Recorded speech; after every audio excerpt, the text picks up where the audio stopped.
Pai, pode ser que daqui a algum tempo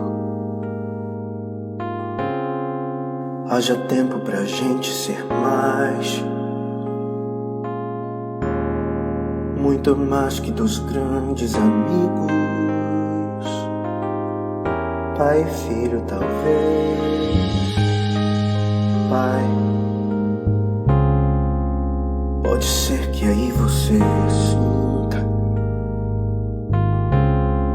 qualquer coisa entre esses 20 ou 30 longos anos em busca de paz.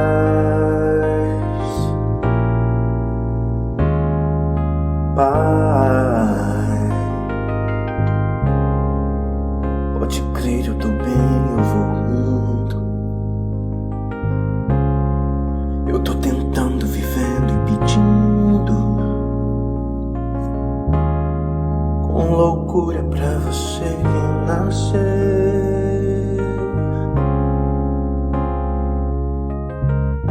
Pai, eu não faço questão de ser tudo, eu só não quero e não vou ficar mudo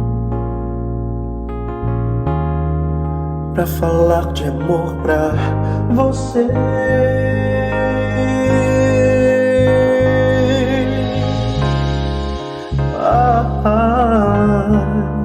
Senta aqui que o jantar tá na mesa. Fala um pouco, tua voz tá tão presa. Nos ensina esse jogo da vida, onde a vida só paga pra ver.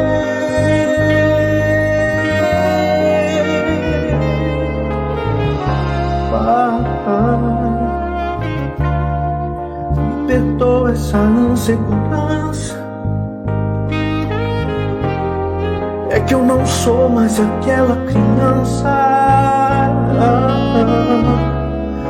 e um dia morrendo de medo, nos seus braços você fez segredo, nos seus passos você foi, mas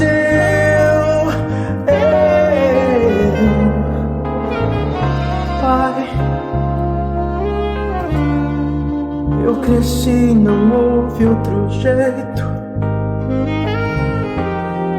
Quero só recostar no teu peito pra pedir pra você ir lá em casa e brincar de vovô com meu filho no tapete da sala de estar.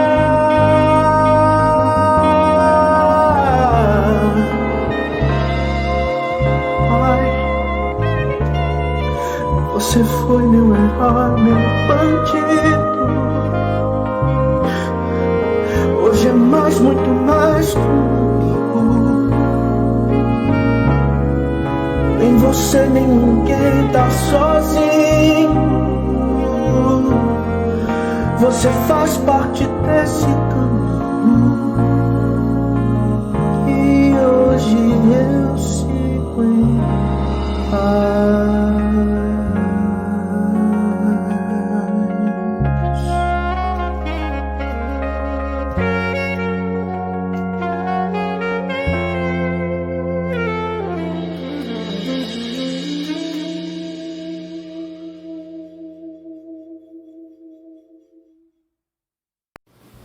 Boa noite a todos, estejamos bem-vindos ao canal do YouTube Casinha Belém para estarmos reunidos para mais uma segunda-feira de prece.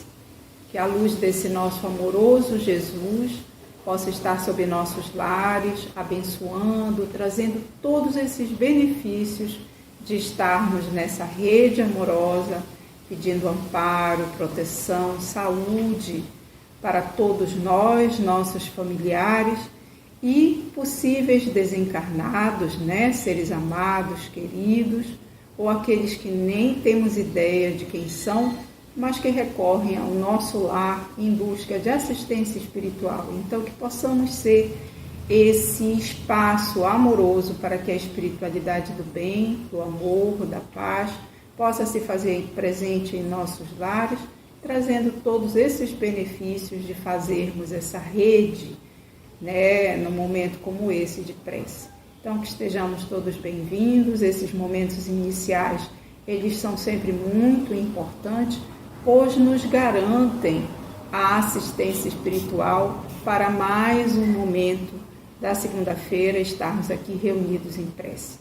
Vamos então assistir a um primeiro vídeo, que é o vídeo de reflexão, que inicia a reflexão da noite de hoje, que é uma mensagem do livro Pai Nosso, que é a psicografia de Francisco Cândido Xavier, que são mensagens lindas do espírito de Meimei, que tem sempre uma intenção maior da evangelização infantil, mas que atende ao princípio maior de compreensão, dos nossos valores, enfim, do mundo espiritual tão presente aqui no exercício diário da vida na Terra. Então, nós hoje vamos assistir uma mensagem, uma história do livro Pai Nosso, que é o alimento espiritual, e ela vem abrir a mensagem da noite de hoje.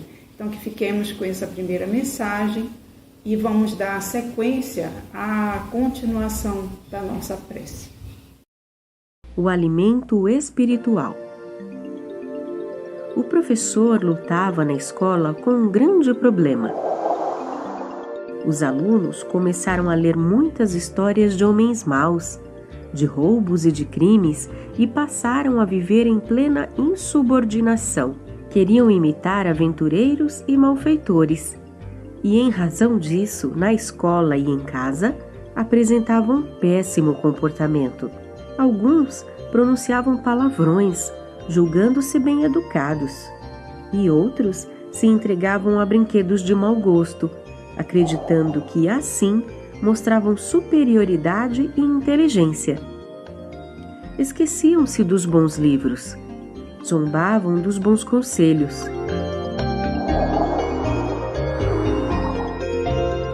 O professor, em vista disso, certo dia reuniu todas as classes para a merenda costumeira, apresentando uma surpresa esquisita. Os pratos estavam cheios de coisas impróprias, tais como pães envolvidos em lama, doces com batatas podres, pedaços de maçãs com tomates deteriorados e geleias misturadas com fel e pimenta. Os meninos, revoltados, gritavam contra o que viam, mas o velho educador pediu silêncio e, tomando a palavra, lhes disse: Meus filhos, se não podemos dispensar o alimento puro a benefício do corpo, precisamos também de alimento sadio para nossa alma. O pão garante a nossa energia física, mas a leitura é fonte de nossa vida espiritual.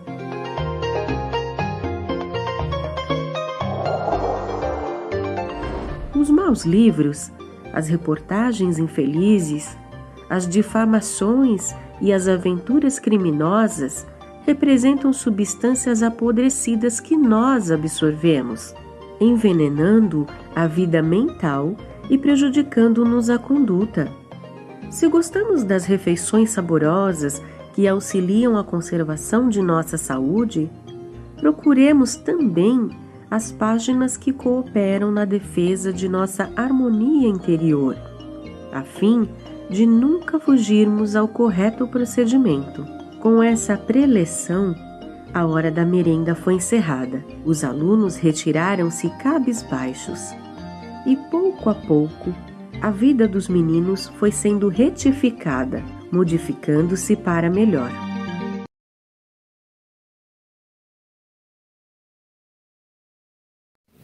Novamente, boa noite a todos. Nesse momento, vamos dar algumas orientações sobre os tratamentos que são organizados na noite de hoje. Então, o dia de segunda-feira, para ambas as casas, Belém e Ibaté, é importante porque fazemos hoje, principalmente no momento do Pai Nosso, a fluidificação de nossas águas e lençóis, assim como também nos deixamos numa atitude favorável para podermos receber o passe espiritual.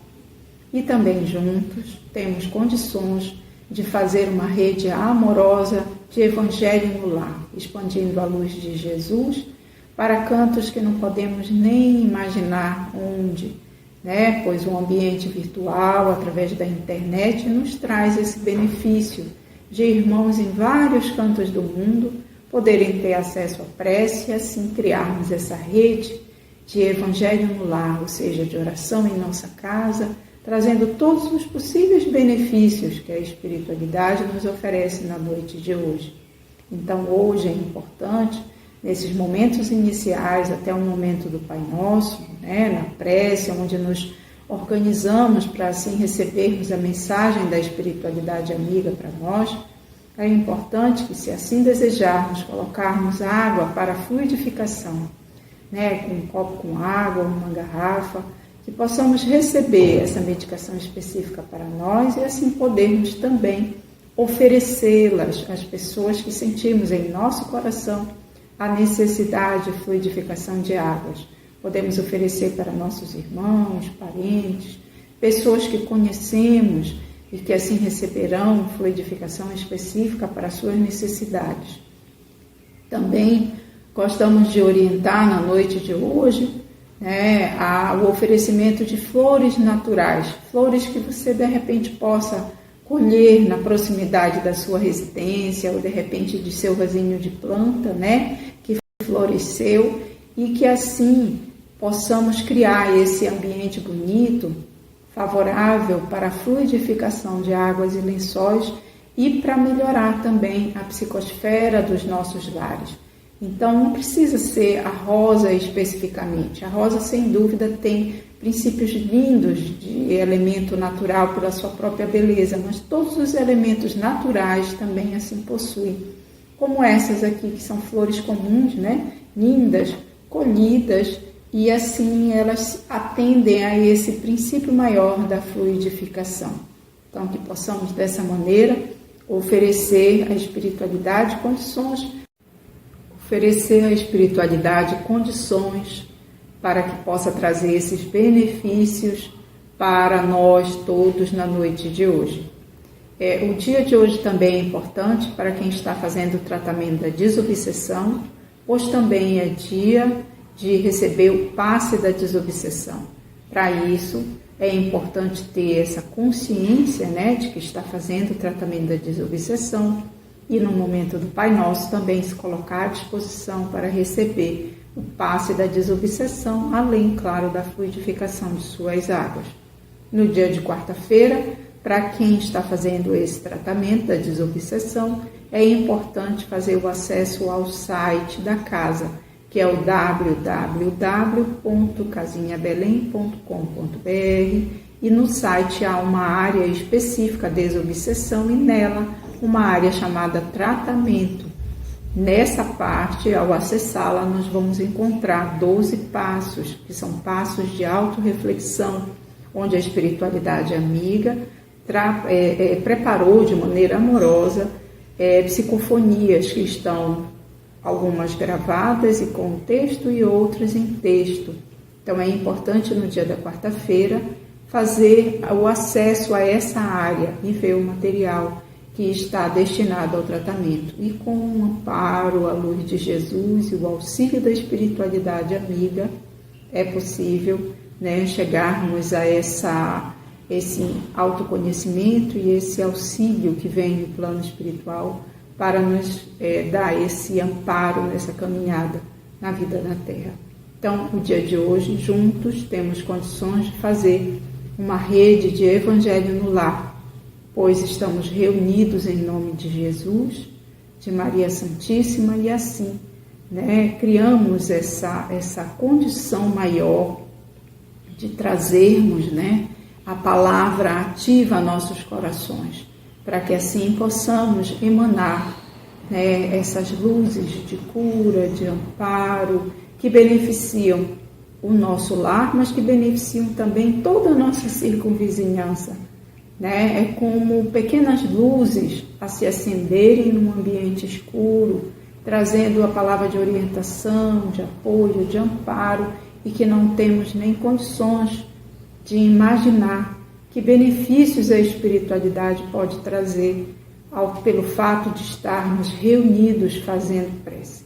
Então, que possamos na noite de hoje termos esse amparo maior da espiritualidade amiga, que todos os lares, né, possam assim receber essas luzes especiais a seus pais, né, em alusão ao Dia dos Pais, que todos possam, tanto os que estão aqui encarnados, vivos ao nosso lado, como aqueles que prosseguem na sua trajetória de desenvolvimento já no plano espiritual, que todos eles possam receber o nosso amor, a nossa gratidão e a nossa dedicação a esses seres tão amados, tão queridos, escolhidos por Deus para nos gerar, para nos trazer a uma nova experiência corpórea.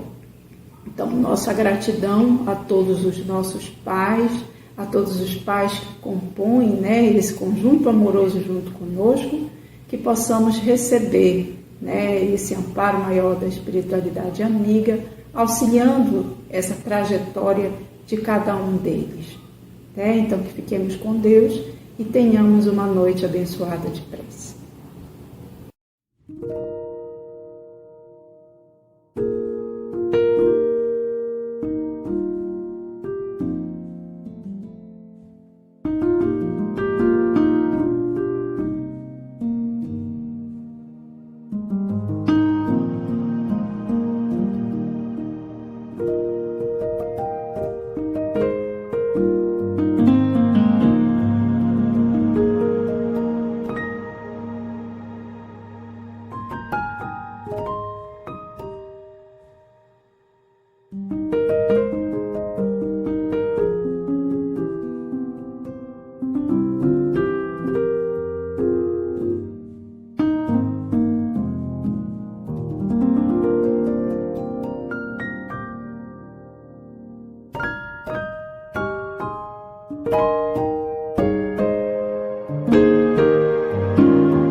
Boa noite a todos.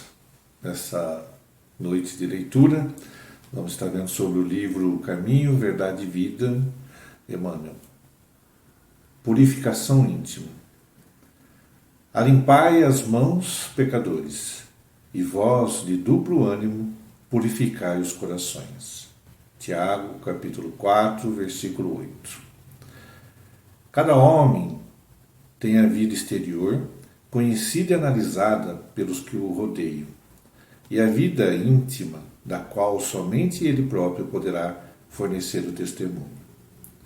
O mundo inteiro é a fonte de todos os princípios bons ou maus, e todas as expressões exteriores guardam aí os seus fundamentos. Em regra geral, todos somos portadores de graves deficiências íntimas, necessitadas de retificação. Mas o trabalho de purificar não é tão simples quanto parece.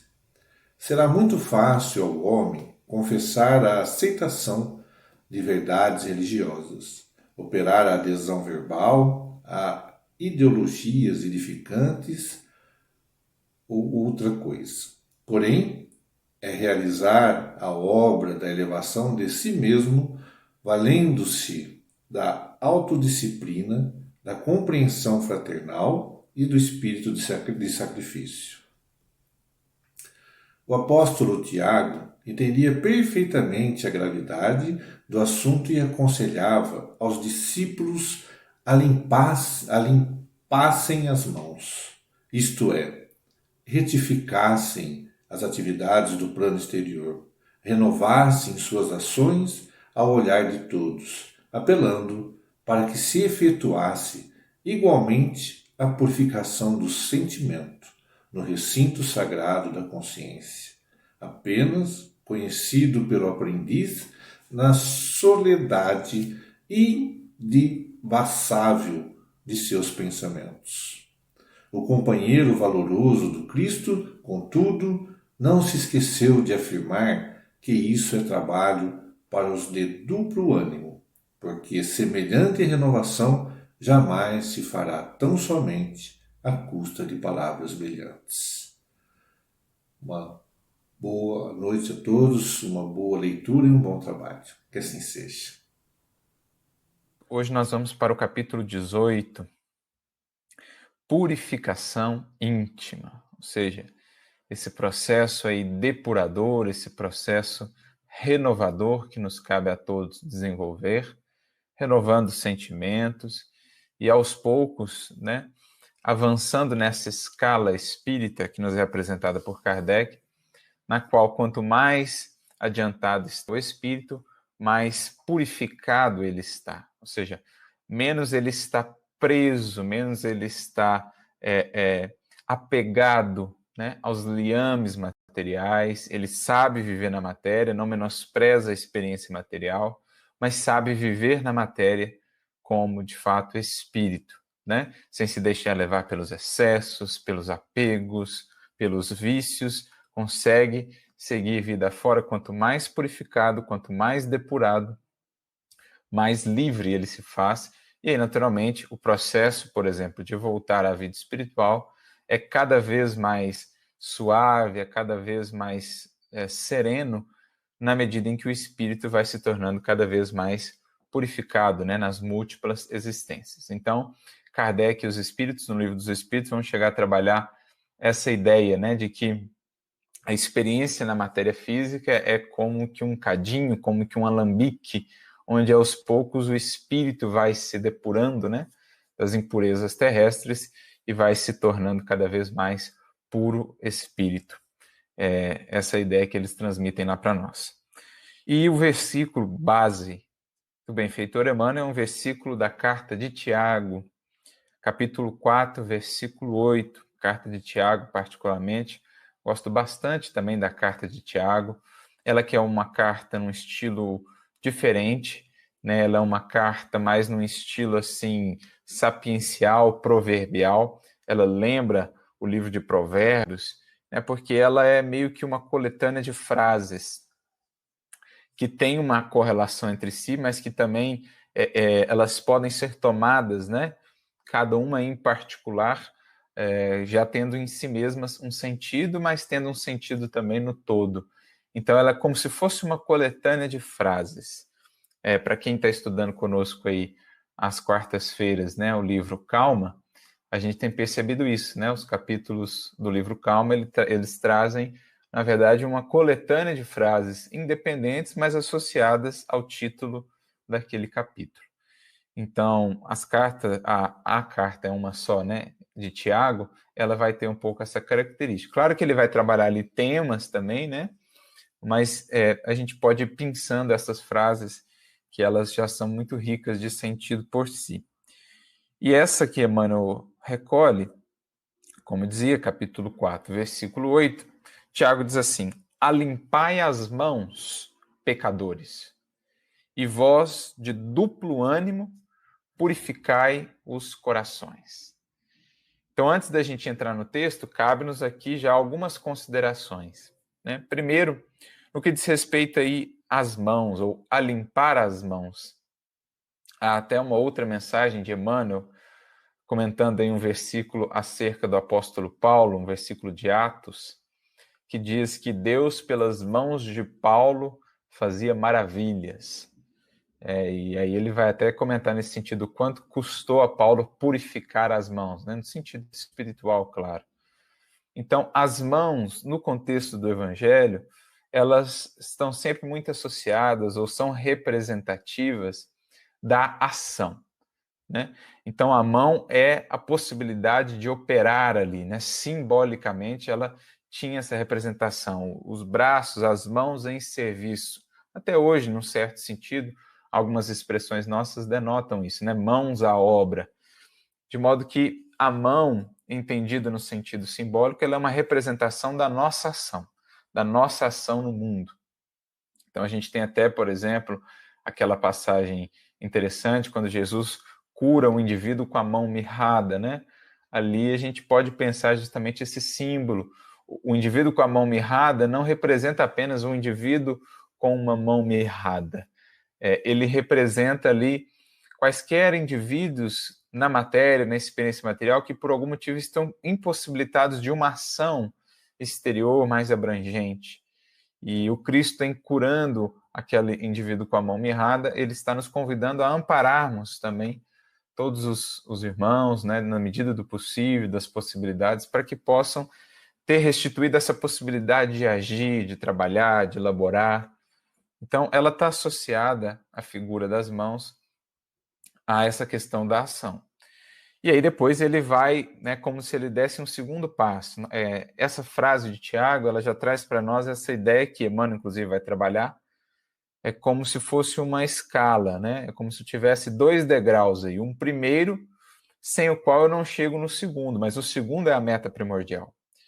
Mas para chegar nesse segundo, eu vou precisar de duplo ânimo, ou seja, eu vou precisar de um esforço extra, eu vou precisar de estar disposto realmente a ir além, a ir mais fundo. Ou seja, o que eu estou disposto a fazer além, o quão fundo, né, eu estou disposto a ir em termos da minha renovação. É mais ou menos esse o cerne da consideração aqui de Tiago, e a gente vai ver isso que Emmanuel vai buscar trabalhar também. Para que a gente chegue, né? Por isso ele termina, purificai os corações, entendendo o coração como a sede primordial, né, o santuário fundamental da consciência, da criatura, onde sem renovação ali nesse santuário, em vão busca-se a paz, em vão busca-se, de fato, a iluminação. Emmanuel mesmo, em outra mensagem, vai nos dizer que urge reconhecer que no sentimento reside o controle da vida. Sem luz aí dentro, é impossível para a criatura refletir a paz luminosa que verte incessantemente de cima ou do alto. Então, o que Emmanuel está dizendo? Sem alcançar, né, a minha renovação, se ela não alcançar esse nível de profundidade, chegando à renovação de sentimentos, que são o primeiro ponto aí, né, o início de toda uma cadeia de desdobramentos e de construção do meu destino, se eu não chego até aí, não há purificação de fato, não há renovação. Pode existir uma capa exterior, pode existir ali um verniz exterior, mas ainda não uma mudança substancial, porque é o sentimento o grande definidor do destino, sentimento gerando pensamentos, plasmando aí, né, pensamentos e ideias que, por sua vez, criam as ações, as palavras, que são as definidoras do destino. Então, por isso, Emmanuel diz, né, no sentimento reside o controle da vida. Então, ele começa aqui dizendo, cada homem tem a vida exterior conhecida e analisada pelos que o rodeiam, e a vida íntima, da qual somente ele próprio poderá fornecer o testemunho. Então, cada um de nós tem essas duas esferas, né, de ação, de expressão. Leon Denis vai trabalhar um pouco isso também, lá no livro Problema do Ser, do Destino da Dor, na terceira parte, no capítulo 20, ele fala dessas duas esferas de ação e de expressão que nós temos. Uma mais exterior, que é a personalidade, que é o eu transitório, com as suas limitações, com as suas fraquezas, com as suas imperfeições. A outra, mais profunda, e essa efetivamente nos cabe buscar e iluminar, é esse eu profundo que está lá em nós e que precisa ser descoberto, né? A sede da consciência, o templo de Deus em nós. Então, a grande dinâmica da evolução, vai dizer Leon Denis, lá no livro O Problema do Ser, do Destino e da Dor, é fazer com que essa esfera interior, de fato renovada, iluminada, né, conectada às fontes superiores da vida, ela possa preponderar e possa, de fato, imprimir na minha operação, na minha ação exterior, efetivamente os valores, as virtudes imortais. Então, nós temos essas duas vidas, digamos assim, essas duas expressões exteriores. Essa interna, apenas conhecida de nós mesmos e de Deus, né? Dos nossos benfeitores, do Cristo, mas essencialmente conhecida de nós mesmos. E por isso, qualquer mudança nessa vida mais íntima é mais desafiadora, porque não vai existir ali os aplausos, pelo contrário, muitas vezes, por mais sincera que seja essa mudança interior, nós vamos encontrar do lado de fora muitos julgamentos, muitas incompreensões. Então, é uma mudança mais difícil porque é uma mudança que nos convida a prescindir da compreensão dos outros, dos aplausos dos outros, do reconhecimento dos outros. É uma mudança que deve fazer vibrar a nossa consciência, deve alegrar a nós mesmos, ainda que não sejamos compreendidos. Mas, geralmente, essas mudanças não nos interessam tanto assim. Por isso, geralmente, a gente está mais interessado nessas mudanças exteriores, que muitas vezes vão ser, e a gente vai ver, mais simples, mais fáceis, não vão pedir tanto esforço e vão contar com a aprovação de alguns, vão contar com o reconhecimento de outros, enquanto esses profundos trabalhos internos de renovação estarão ali apenas de conhecimento de nós e do Cristo. Né? Então, aí a gente já recorda aí uma frase de Paulo, em que ele vai nos falar mais ou menos sobre isso, dizendo assim que se ele quisesse apenas agradar aos homens, não seria servo do Cristo. Ou seja, se a criatura não está disposta para buscar essa renovação profunda, ser uma nova criatura com Cristo, se ela não está disposta a prescindir dessa aprovação, desse reconhecimento, se ela não está disposta a contar com a aprovação da sua consciência e do Cristo apenas, né, se isso já não a satisfaz, se ela ainda fica esperando, se ela ainda cria expectativas com relação às opiniões de terceiros, isso vai impossibilitar, vai dificultar extremamente a sua jornada com Jesus. Então, é preciso buscar a aprovação da consciência e a certeza de que o Cristo nos conhece, e isso deve para nós bastar, né, nesse processo de transformação interior. Mas, prosseguindo, ele diz: o mundo interior é a fonte de todos os princípios bons ou maus, e todas as expressões exteriores guardam aí os seus fundamentos. Então, isso aqui nos lembra muito o versículo que está em Lucas 6,45, né? Quando Lucas vai falar algo muito similar. Ele diz: o homem bom tira do bom tesouro do seu coração coisas boas, o homem mau tira do mau tesouro, ou dos maus recursos ali do seu coração coisas ruins, porque a boca fala do que está cheio o coração. Então, a gente precisa entender essa frase de Jesus no sentido mais abrangente, né? Às vezes a gente pensa, porque a boca fala do que está cheio o coração, apenas em termos de palavras faladas. Mas, muito provavelmente, o sentido que Jesus deu a essa fala, no contexto ali em que ela foi proferida, na linguagem que Jesus conversava, que era o aramaico, né, naquele tempo, muito provavelmente essa frase de Jesus tinha um sentido mais abrangente. E espiritualmente é o que a gente realmente entende, né? Ou seja, tudo que a gente vem a realizar, a criar, a expressar por fora, começa nesse nosso mundo interior, mais especificamente no coração. Então, quando Jesus fala a boca fala, ele não está restringindo essa sua orientação apenas à expressão verbal. Por quê? A palavra que muito provavelmente Jesus se utilizou, nefesh, é uma palavra polissêmica, né? Ela era muito usada, por exemplo, para se referir à alma, espírito e tal, mas também ela era utilizada para se referir ao nosso sistema respiratório, né? A boca, a garganta, a tudo aquilo que estava associado ao ar aqui, né? Ao sistema respiratório. Por isso a palavra nefesh também está associada aí a espírito, a vento, a sopro. Então, ela era uma palavra polissêmica. Então, no grego, né, ficou a palavra traduzida por boca, mas se a gente remete ao aramaico, provavelmente Jesus utilizou essa palavra mais abrangente, que nos permite, então, esse sentido maior. A alma expressa do que está cheio, expressa o que está cheio o coração, né? A alma lança para fora de si, a alma irradia aquilo que ela traz no coração. Não simplesmente a boca, não simplesmente a palavra falada, mas tudo que sai da alma provém, em última instância, do coração. É esse sentido da palavra nefesh que é mais abrangente do que simplesmente boca, porque pode ser entendida também como alma, como espírito. Então, tudo que sairia da alma e do espírito viria do coração. É o que a gente falou, né? O coração, ele é a base de tudo, ele é o ponto de partida da construção do destino.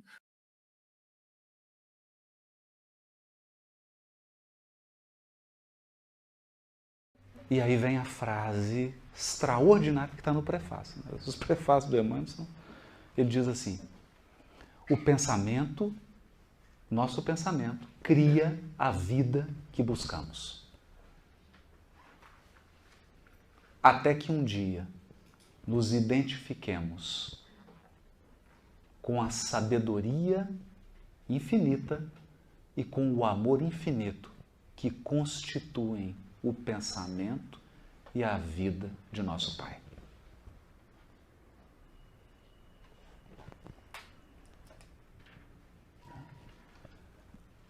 Por isso os Espíritos definiram Deus como inteligência suprema.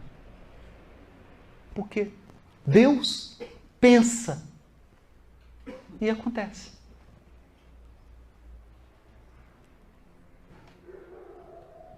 Ele pensa. E sabe qual que é a secreção dele? Fluido cósmico, a matéria primordial, da qual nós tomamos um pouco para o nosso pensamento. Quer dizer, nós pensamos com o que é de Deus, que já é outra questão fantástica também. Então, uma vez colocado isso,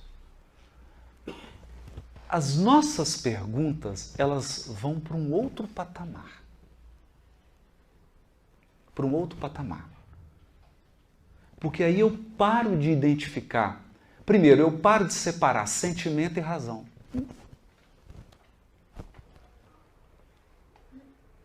Sentir e pensar são habilidades do espírito, naturais. E quando você sente, você emite um pensamento que carrega seu sentimento. Quando você pensa, você... Só que é tudo junto, misturado, né? A ponto de Emmanuel dizer assim, o reflexo esboça a emotividade, que a primeira reação nossa é emotiva. A emotividade plasma a ideia. Olha que interessante.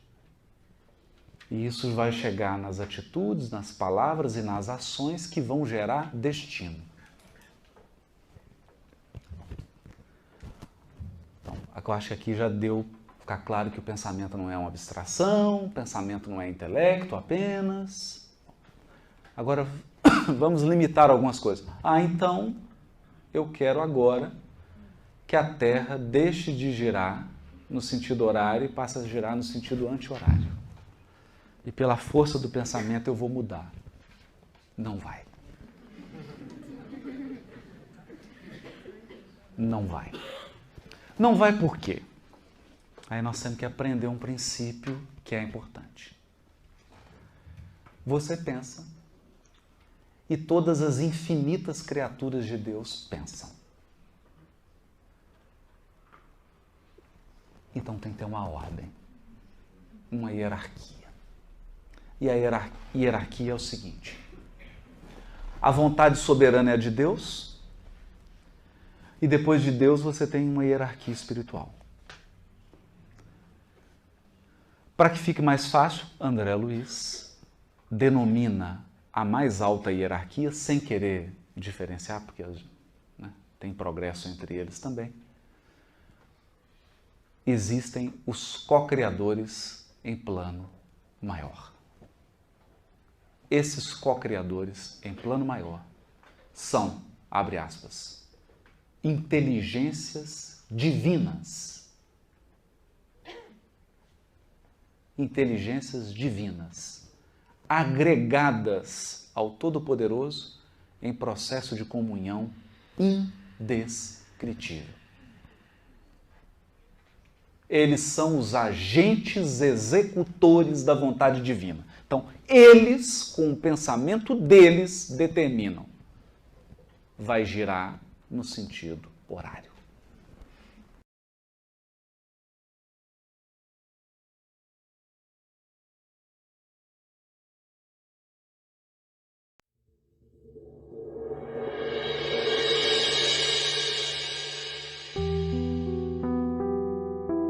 Nada te perturbe,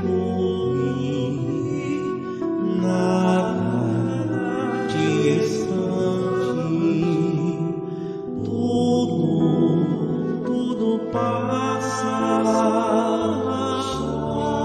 Só Deus dá, a paciência tudo alcança. Nada te falta com Deus no coração. Só Deus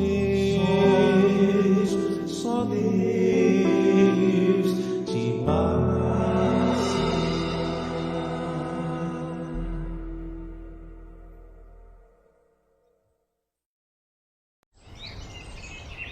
Obrigada pela sua presença.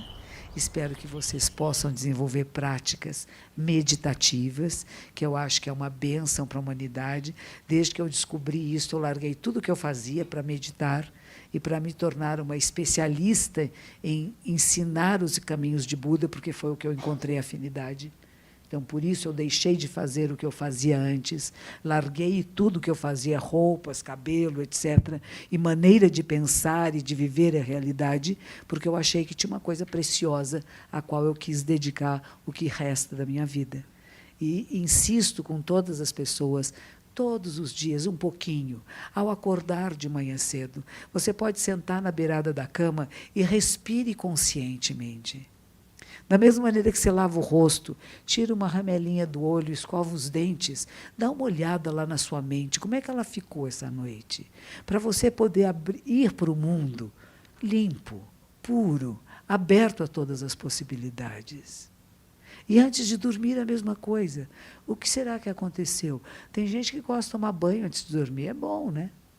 Pelo menos lavar o rosto, lavar as mãos e dormir sentindo, puxa, eu fiz hoje o meu melhor, então eu posso dormir tranquilo. Amanhã eu vou fazer melhor ainda. E não dormir sentindo que faltou. Faltei de ser verdadeiro, faltei de fazer aquilo que eu deveria ter feito, fingi que fiz uma coisa quando eu não fiz de verdade. Vai ser gostoso. Então, começa assim, com coisas pequenas. Eu tenho uma outra sugestão, palavras. Procurem, evitem falar palavrão. Sabe palavrão? Palavra pesada, grosseira, imprópria. Use a palavra correta, adequada para se expressar. Você vai se modificar. E vai modificar as pessoas que vão ouvir você. Mas eu sou moderno, eu falo, não faça isso. Use uma palavra que seja mais gentil, mais suave. A maneira de falar com as pessoas, tenha respeito pelos outros, e você vai receber isso de volta. Cada vez que você é grosseiro e agressivo, vai receber grosseria e agressividade de volta. Então, nos seus gestos também, como você põe uma coisa numa mesa, um papel, como você guia o carro. Claro que você tem que buzinar para alguém que está fazendo bobagem, mas não é aquele... Aquele é um insulto, um grito, um palavrão. Você pode, que nem você falasse para uma pessoa que você gosta muito, oi, meu, oi, amigo, então, se cuida, né? É diferente. Não é que eu não faço nada, eu faço, mas gentil. Ser gentil uns com os outros. Aí, não tinha aquele senhor lá no Rio de Janeiro que gentileza gera gentileza? Até vi isso lá na rodoviária do Rio de Janeiro, estava escrito. Ele era um gari, né? E ele escrevia coisas bonitas nas paredes, né? Uma delas era isso. São coisas simples, nós todos sabemos disso. É pôr em prática o que você sabe. E você vai ver que, de repente, o mundo começa a desabrochar. Você começa a desabrochar para o mundo. Como uma flor maravilhosa, que tem fragrância, que tem perfume, que tem começo, meio e fim. E o começo não é melhor do que o meio, e nem é assustador o fim, porque tudo é um processo incessante. E a flor, que ela acaba morrendo, murchando, ela vai permitir que outra flor desabroche. Ela é adubo para a próxima flor. E que a gente possa ser adubo bom nesse mundo. Deixar karma benéfico, né? Deixar coisas boas para que fique cada vez melhor.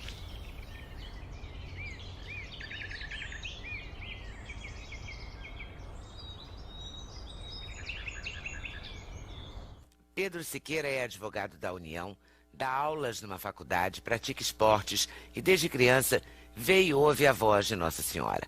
A fé dele é tão forte que cada vez mais pessoas de todas as religiões frequentam o grupo de oração do Terço, liderado por ele há mais de 20 anos. Pedro falou sobre o livro que escreveu, Senhora das Águas. Lidar com a fé é uma coisa muito pessoal. Cada pessoa tem um jeito todo próprio, mesmo dentro das grandes religiões, né, institucionalizadas. Você repara que cada pessoa tem seu modo próprio. E eu acho que a fé ela deve ser abordada da seguinte forma, com o coração.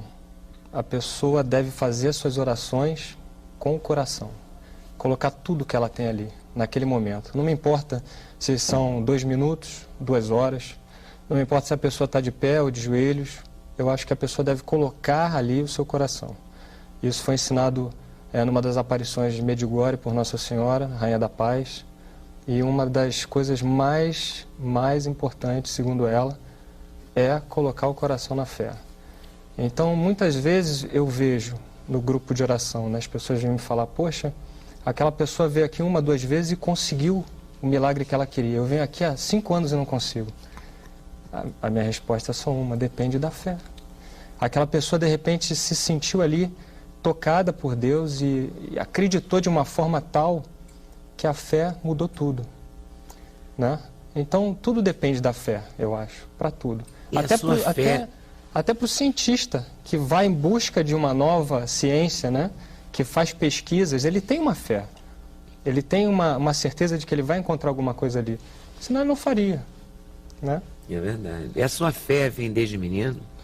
Sim, Você é de sim. uma família muito religiosa? Sou de uma família bastante católica, né, praticante, mas a minha fé vem, eu acho, das minhas experiências pessoais, das coisas que eu vi, que aconteceram comigo, ou que aconteceram com pessoas próximas a mim, que eu pude observar, e isso desde muito pequeno. Então, como esse mundo, digamos assim, o mundo da fé, o mundo sobrenatural, metafísico, era algo muito próximo a mim, eu nunca encarei aquilo como uma coisa duvidosa ou uma incerteza. Aquilo para mim sempre foi algo palpável, porque de fato era, né? E tem pessoas que olhavam e falavam, mas você vê isso, vê aquilo, é mais fácil para você? Mas eu acho que não, eu acho que muita gente que não vê, não ouve, tem uma fé até maior do que a minha, que acredita em coisas muito mais improváveis e realiza coisas improváveis. Então eu acho bonito isso da fé. Mas a sua história como é? Você ouvia, você vê Nossa Senhora, você via? Bom, desde criança eu tenho essas visões, eu não sei informar desde quando. Desde quando eu comecei a falar com a minha mãe, meu pai, eles já me disseram, estava vendo isso, estava vendo aquilo, uma série de visões. E eles estranhavam, então me levaram a médicos, e psicólogos, psiquiatras, neurologistas, e fizeram todos os exames. Esse garoto não tem nada. E, bom, passaram a conviver com aquilo. Então eu não sei dizer a partir de que momento. Mas você era bem criança? Era bem criança, começando a falar, sim. E, inclusive, Como eram essas visões? Por exemplo, era a visão da Nossa Senhora que a gente Nossa Senhora reconhece. exatamente. Cada um tem a sua Nossa Senhora também, né? Ela tem mais de 1000 nomes, né? Então cada um tem uma representação dela. E ela aparece de formas diferentes, né? Como uma índia lá em Guadalupe, como uma negra aqui no Brasil, como uma moça com feições croatas lá em Medjugorje. Então ela tem as suas, né? E eu a vejo também de uma outra forma também. Agora, essas visões... Você vê vendo? Sim, eu vou te fazer essas perguntas bobas, porque claro que está todo mundo querendo saber isso. Vamos lá, o que Por exemplo, acontece? Porque você olha para a imagem, Nossa Senhora de Guadalupe, por acaso eu acho ela lindíssima. É linda, Linda, né? Aquele manto de brocado. particularmente E gosto os de ver. índios na íris dos olhos, lindo. é uma coisa linda. Bom, aí tem a Nossa Senhora de Guadalupe, tem a Nossa Senhora de Nazaré, tem a Nossa Senhora de Fátima, a Santa Rita, tem tudo. de todas Nossa as- Senhora, Menino Jesus, Ser Menino Jesus. Então, como é Imaculada Conceição, não é isso? Isso. Como é que ela aparece para você? Como é que você a Então, vê? eu assim, vê-la como estou vendo vocês aqui, poucas vezes a vi. O que acontece... Mas já a viu assim? Já, sim. Praticamente materializada. O que acontece, sim. O que acontece todas as vezes durante o grupo, quando ela chega, vem uma luz dourada muito forte, que toma conta do teto da igreja. Ela se forma como se fosse uma bola, um círculo, e vai se espalhando por toda a igreja e para fora da igreja, e vai descendo. Então ficamos todos dentro dessa redoma dourada, dessa luz dourada, assim, bastante forte. Dentro dessa luz, em algum ponto, ela está.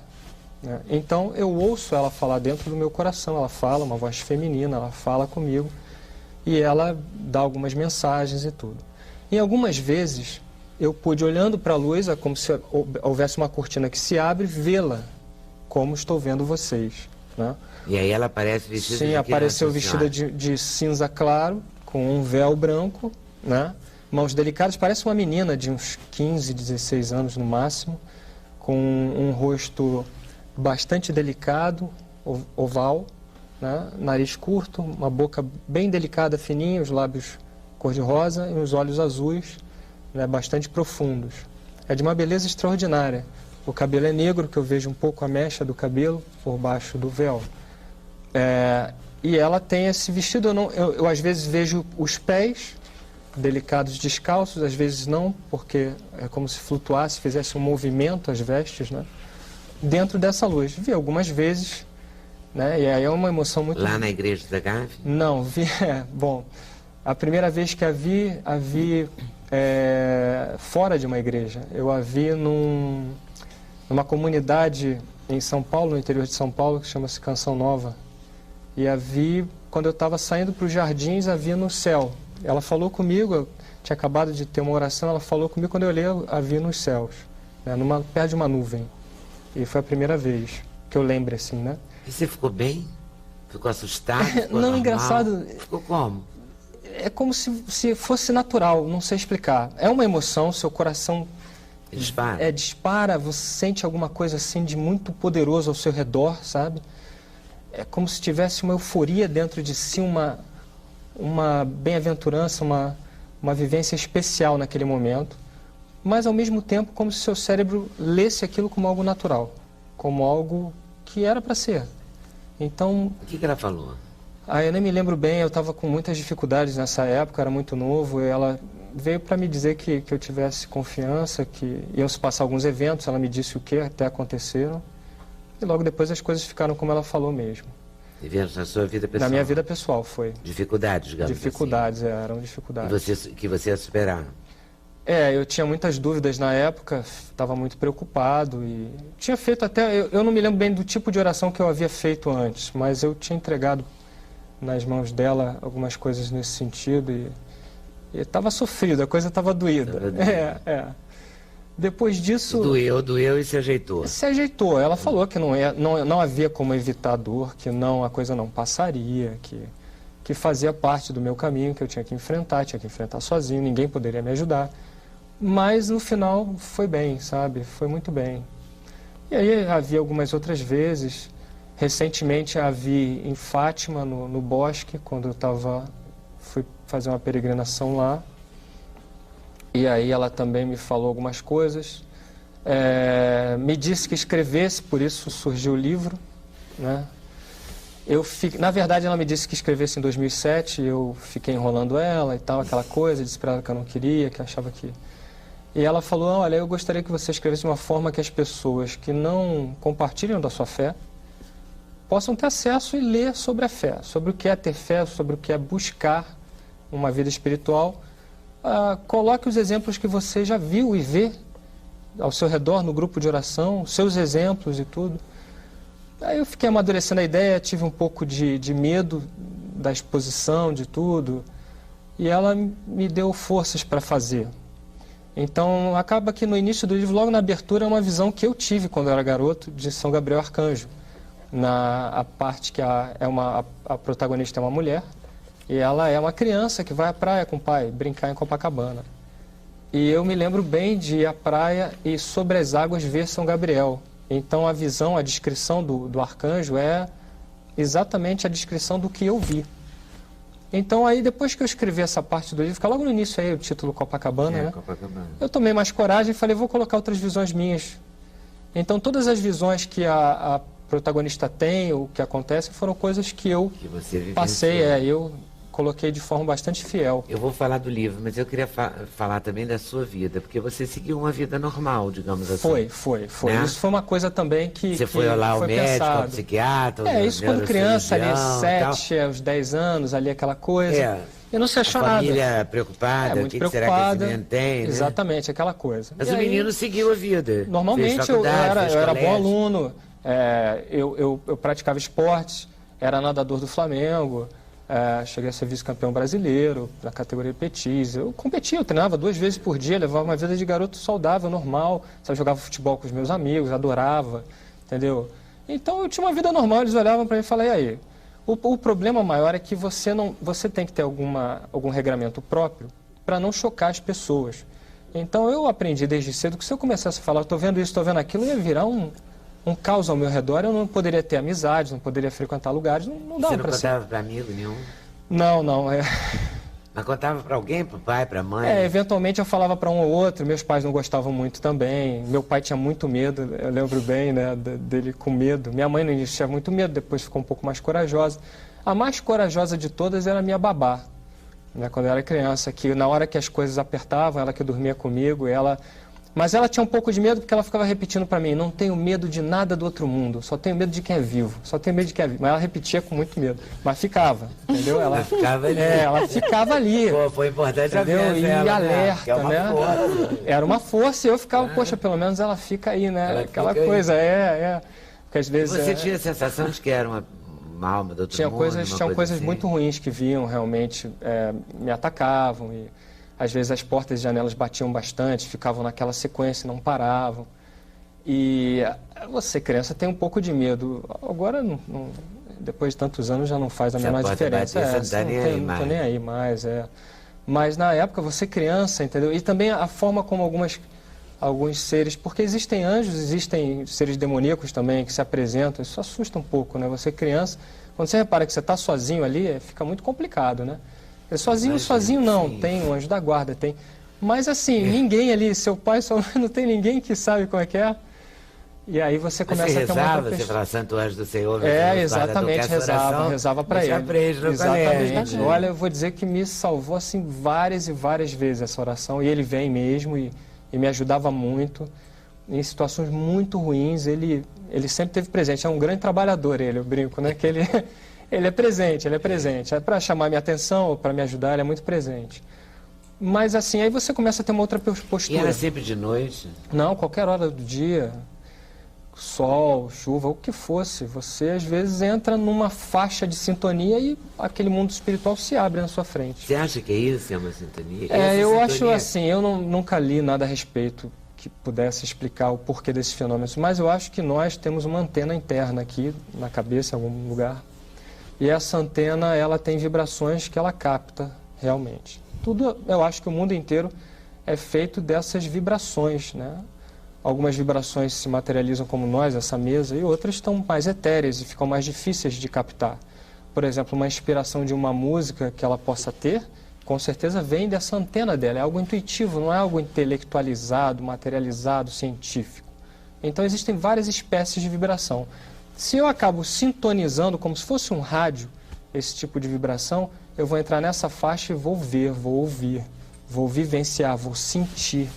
Então eu acho que é isso que acontece. Mas é uma opinião minha, não é uma opinião da igreja, não é uma opinião de nenhuma religião. Eu acho que é assim. E quando eu vou para o terço ali na oração na igreja, eu me sintonizo nessa frequência. Você puxa o terço?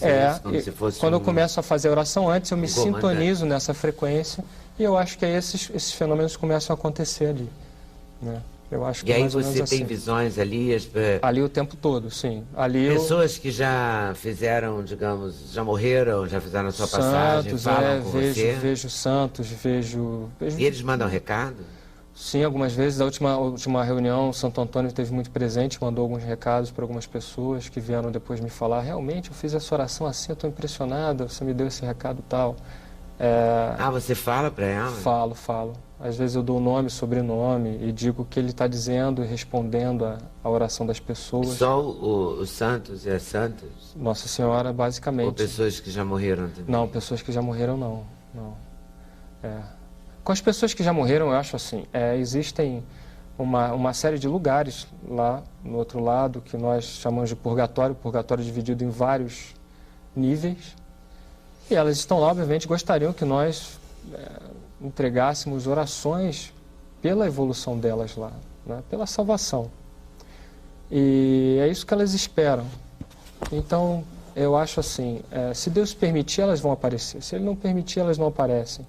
Mas o que nós devemos fazer, eu geralmente procuro fazer ali, é entregar Ave Marias e Pai Nossos em honra a essas pessoas, para que essas pessoas tenham essa luz e consigam seguir o caminho delas em direção à salvação, em direção ao paraíso, né? Que é a nossa meta, o que nós acreditamos. Pessoas de modo geral? Todos nós vamos para lá um dia. Eu estou perguntando isso porque, assim, Sim. Quando você diz que é uma espécie de sintonia... É uma sintonia. Eu suponho que você quase que medita, né? Não levita, mas quase que medita. Eu fico quando está rezando, você deve ficar... Num estado diferente. Num estado diferente. Sim, fico. Né? Para essa sintonia se dar. Sim. Né? Sim. Aí você não pensa em ninguém especialmente, porque você deve ser... Assim como no colégio os meninos deviam implicar com você, se você não ia ter coragem de dizer... Eu vi Nossa Senhora no colégio com 14 anos. Não, lógico que não. Né? Que todo mundo ia pegar no seu pé, nunca mais ia te deixar em paz. Às vezes é uma outra coisa espiritual, mas eles acabaram se acostumando comigo, então para eles tanto fazia, sabe? Era uma coisa normal. É porque era a mesma turma desde a primeira série primária, então... então é outra relação. Era outra relação, assim, como com os meus irmãos em casa, sabe? Então nem aí, viu, não sei o que. Você tem muitos irmãos? Eu tenho um irmão e uma irmã. Na sua casa só você tem esse dom, vamos chamar assim? Eles têm também algo intuitivo e de receber, às vezes, algum tipo de recado do mundo espiritual, mas não veem e ouvem como eu.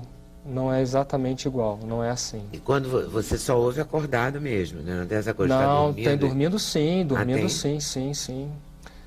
Dormindo tem algumas coisas muito fortes até. Às vezes eu acordo em espírito no outro lado, acordo em espírito no mundo onde há, por exemplo, algum purgatório. E vejo, ando por lá, converso e volto. E já vi alguns purgatórios e já vi muita coisa impressionante. Como tive também a visão de uma parte do inferno, que é uma coisa que eu tive com 19 anos, até hoje eu lembro vividamente daquilo que eu vi. Mas isso de estar dormindo e acordar lá, eu não sei explicar. É como se meu corpo tivesse sido transportado para lá. Eu sei que o meu corpo está na cama, dormindo, mas eu, do jeito que sou, me encontro nesse lugar com todas as sensações, que seriam, entre aspas, físicas. E fico, durante algum tempo ali, guiado, digamos assim, por algum anjo, algum responsável por mim ali, pela minha visita ali. E depois retorno, então, acordado, dormindo.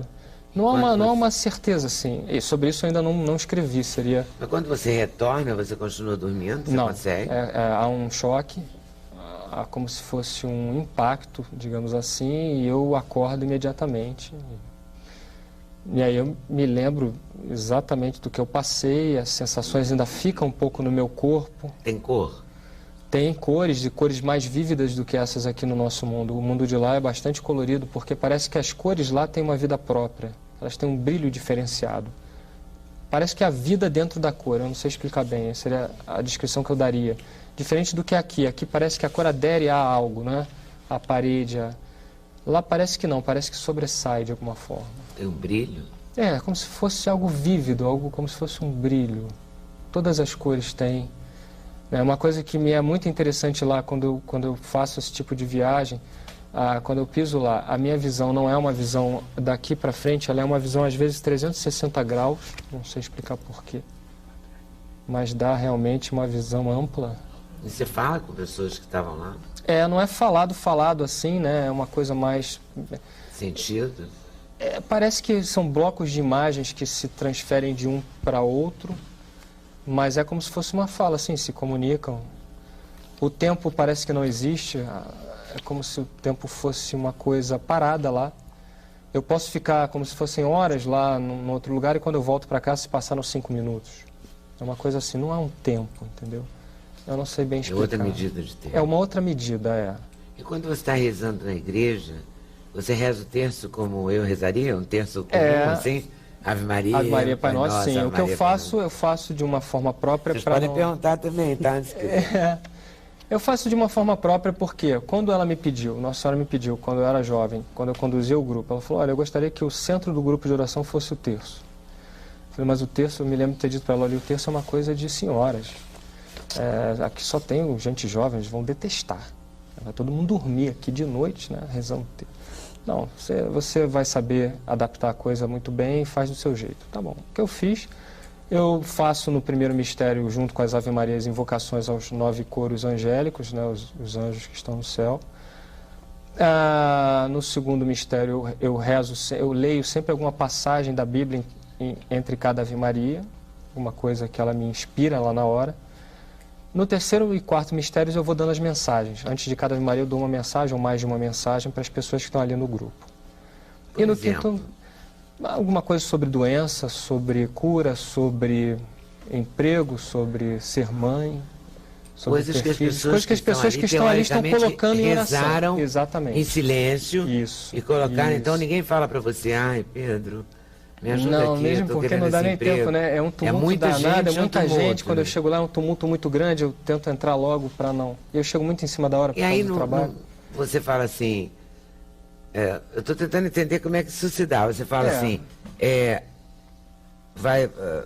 seu filho vai conseguir o emprego que você está pedindo? Dona fulana de tal... Ah, você fala o nome? Falo. Dona Filomena. Ou se eu percebo que a pessoa está acompanhada com os familiares ou do marido, alguma coisa que ela não queira que seja divulgada, eu descrevo a forma como ela fez a oração dela, como ela estava vestida naquele dia, ou o lugar onde ela fez a oração, ou o pedido dela como foi feito, ou a situação de vida por qual ela passa. Aí dou detalhes do que se passa na vida dela. Ela vai se identificar com certeza. Vai se identificar, Aí no final do texto as pessoas vêm e falam, olha, era eu, assim e tal. Então é uma coisa que... Isso não é um transe. Você está lá igual acordado. Você está aqui. Sim. Mas bem mais concentrado do que eu estou aqui. Sim, mas com roupas normais. Normal, eu vou para lá hoje assim, do jeito que eu estou aqui. Vou sair daqui e vou para lá, a reunião é hoje, 7h30. E toda terça, 7h30. Últimas terças-feiras do mês, 7h30, lá na Gávea. Então eu saio daqui, vou para lá.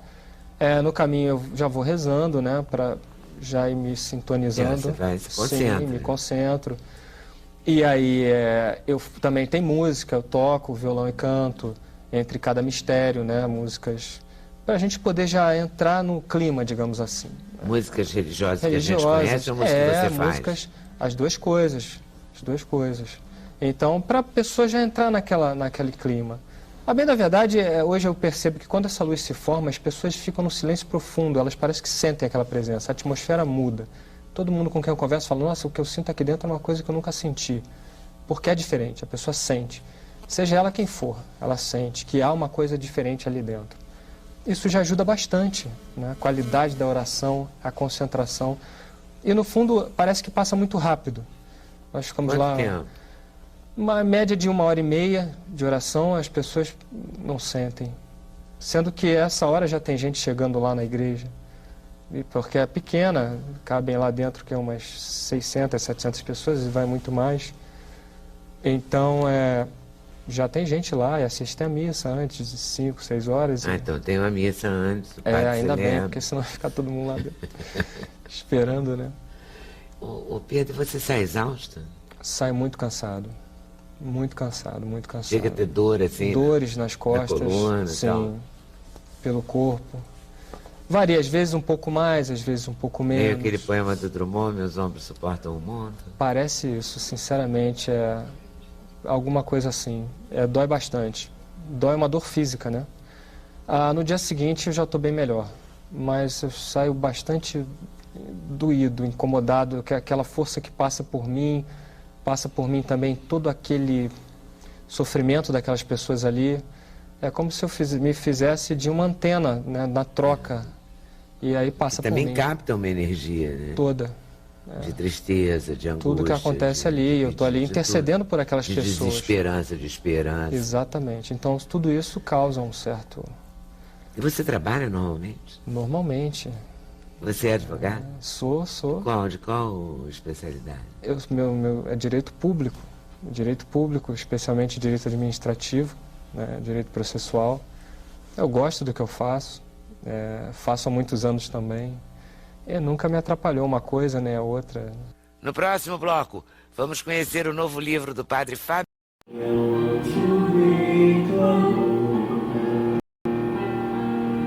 Que tu era cheia de Deus. Agora penso quem sou eu para não te dizer também, cheia de graça, ó Mãe, cheia de graça, ó Mãe, agraciada.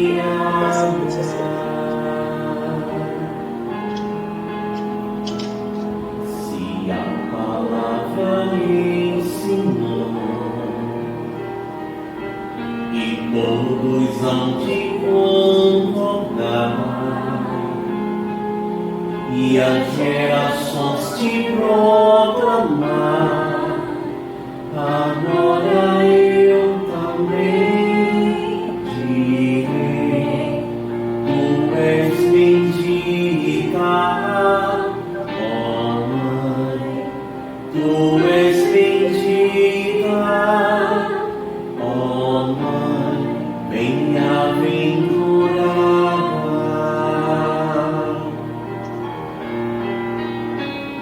Surgiu um grande sinal no céu, uma mulher revestida de sol, a lua debaixo de seus pés, e na cabeça uma coroa.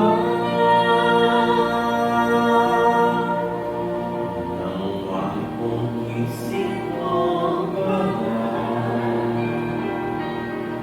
Perfeito é quem te criou, se o Criador te coroou, te coroamos, ó Mãe, te coroamos, ó Mãe, te coroamos, ó Mãe, nossa Rainha, te coroamos, ó Mãe, te coroamos, ó Mãe, te coroamos, ó Mãe, nossa Rainha.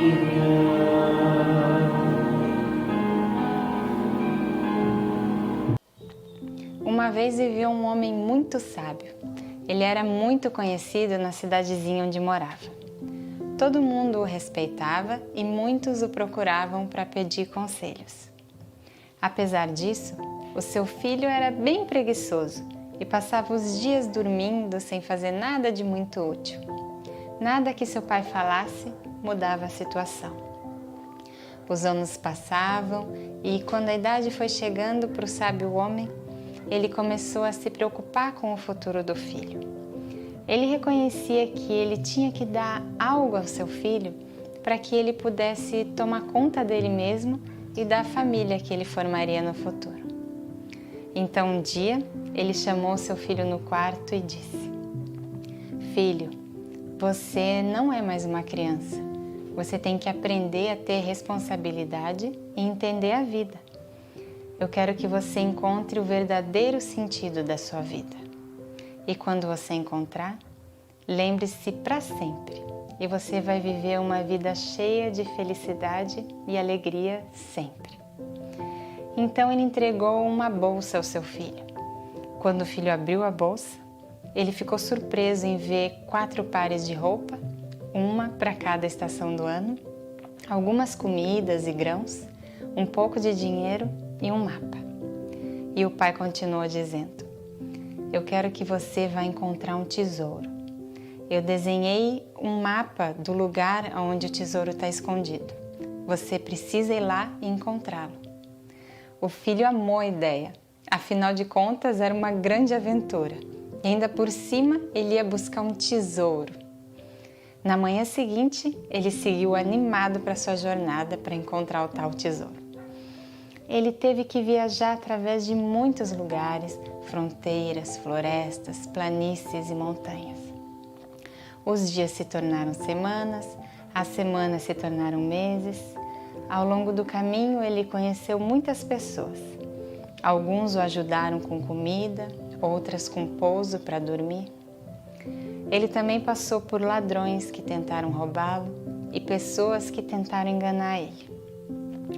Ele experienciou o melhor e o pior da humanidade no seu caminho. Aos poucos, as estações foram mudando, as paisagens também foram mudando, e quando o tempo ficava ruim, ele parava para descansar e continuava no próximo dia. Finalmente, depois de um longo ano, ele chegou no seu destino. Era um penhasco, e o mapa mostrava que o tesouro estava enterrado lá embaixo do penhasco, embaixo de uma árvore. Quando ele chegou na árvore, ele começou a cavar o chão. Ele procurou e procurou embaixo, em volta, em cima da árvore e não encontrou nada. Ele passou 2 dias cavando e procurando pelo tesouro. No 3º dia, ele estava tão exausto que ele decidiu ir embora. Desapontado com a mentira do seu pai, ele começou a jornada de volta para casa. No caminho de volta, ele experienciou as mesmas mudanças de paisagem e de estações. Mas dessa vez, ele parou para observar as flores desabrochando na primavera, os pássaros dançando no céu. Ele ia a lugares só para assistir o pôr do sol ou para aproveitar as deliciosas noites de verão. Já que os mantimentos que ele tinha levado já tinham acabado, ele aprendeu a procurar por comida, costurar suas próprias roupas, se proteger do mau tempo. Ele agora sabia dizer que horas eram só pela posição do sol, para também melhor planejar sua jornada. Ele também aprendeu a se proteger de animais selvagens e reviu as pessoas que o ajudaram na ida. E dessa vez passou alguns dias para aproveitar melhor o tempo com eles. E tentou ajudar como podia para retribuir quando eles tinham ajudado. Ele notou como eles eram bons com um simples andarilho, que não tinha nada a oferecer em troca. Quando ele chegou em casa, ele notou que tinham se passado 2 anos desde que ele tinha saído de lá. Ele foi direto procurar pelo pai.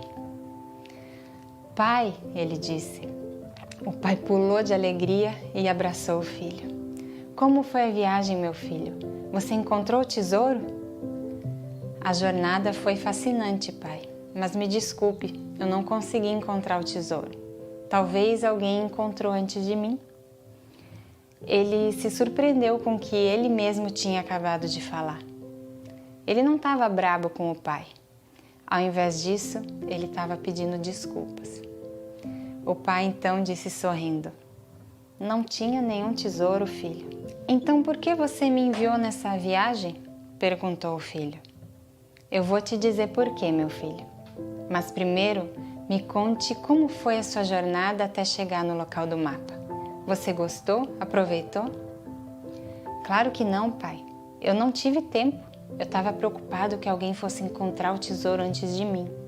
Eu fui até lá com bastante pressa.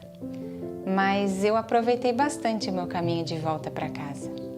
Eu fiz muitos amigos, presenciei milagres todos os dias.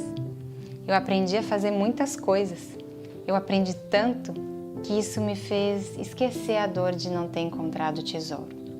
Então o pai disse: exatamente, filho. Eu quero que você viva a sua vida com objetivos. Mas se você continuar muito focado só nos objetivos, você vai perder os verdadeiros tesouros da vida. A verdade é que o verdadeiro sentido da vida não é chegar em alguma meta ou objetivo, e sim experienciar e crescer todos os dias. O sentido da vida é vivê-la para aproveitar as experiências ao máximo e buscar com vontade e sem medo por experiências novas e enriquecedoras. Eu te desejo uma vida cheia de amor e de luz. E acima de tudo, eu desejo que você tenha uma vida muito bem vivida. Amor e luz. Namastê.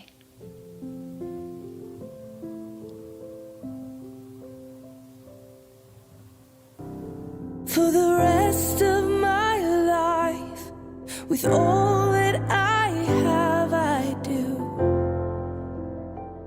and I will. When the sky is falling, I promise you I'm all in, no turning back. And every day, every moment, and every breath you take,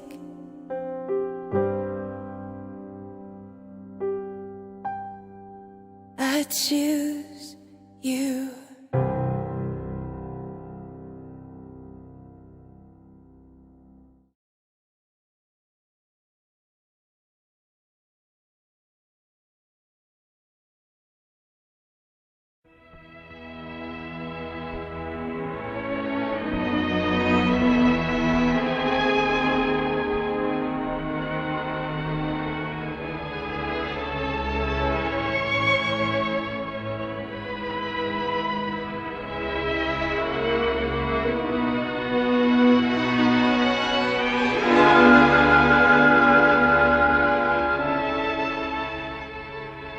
Teu livro, A Existência na Terra, é um livro que estás escrevendo. Cada dia uma página, cada hora é uma afirmação de tua personalidade através das pessoas e das situações que te buscam. Não menosprezes o ensejo de criar uma epopeia de amor em torno de teu nome. As boas obras são frases de luz que endereças à humanidade inteira, em cada resposta aos outros, em cada gesto para com os semelhantes, em cada manifestação dos teus pontos de vista e em cada demonstração de tua alma, gravas com tinta perene a história de tua passagem. Nas impressões que produzes, ergue-se o livro dos teus testemunhos. A morte é a grande colecionadora que recolherá as folhas esparsas de tua biografia gravada por ti mesmo nas vidas que te rodeiam. Não desprezes a companhia da indulgência através da senda que o Senhor te deu a trilhar. Faze uma área de amor em derredor do próprio coração, porque só o amor é suficientemente forte e sábio para orientar-te à escritura individual, convertendo-a em compêndio de auxílio e de esperança para quantos te seguem os passos. Vive com Jesus na intimidade do coração. Não te afastes dele em tuas ações de cada dia, e o livro de tua vida transformar-se-á num poema de felicidade e num tesouro de bênçãos.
Boa noite, amado, amada.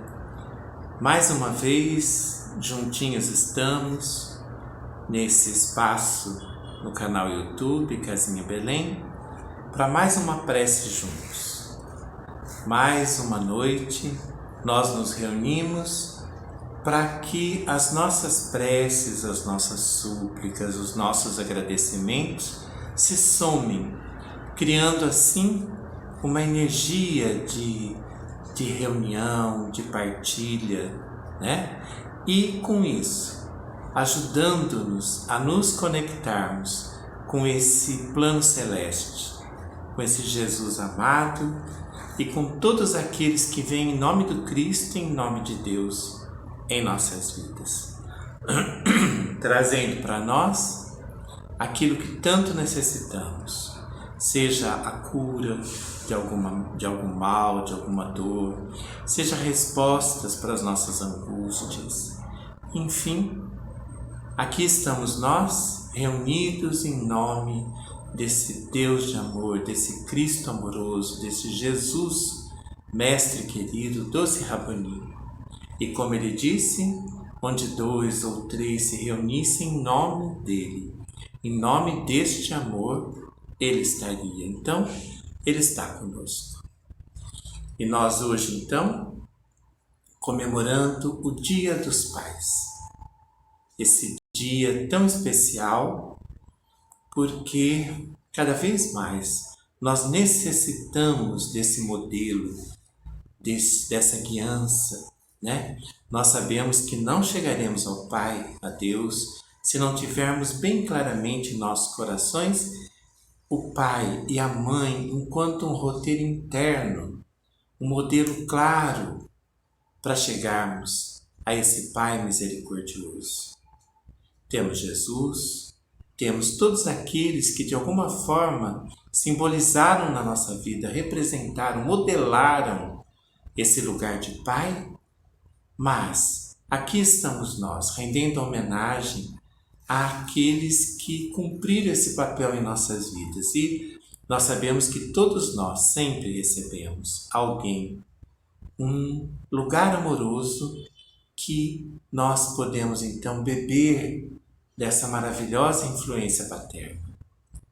Há aqueles que de alguma forma cumpriram esse papel em nossas vidas, que sejam agraciados com as nossas gratidão, com as nossas bênçãos, pedindo ao Pai que derrame sobre eles toda a bênção, tudo o que há de melhor, para que essas almas possam se beneficiar desse elo amoroso, dessa energia semeada em nós.